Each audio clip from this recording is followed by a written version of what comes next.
काली अढ़ोल कमल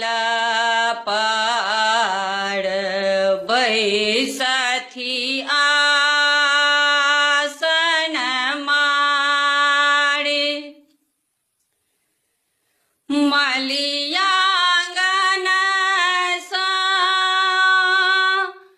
फूल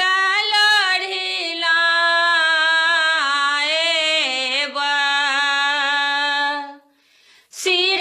में सजाए बतोहार काली अढ़ोल कमल पार बैसथी आसन मारे हलुआ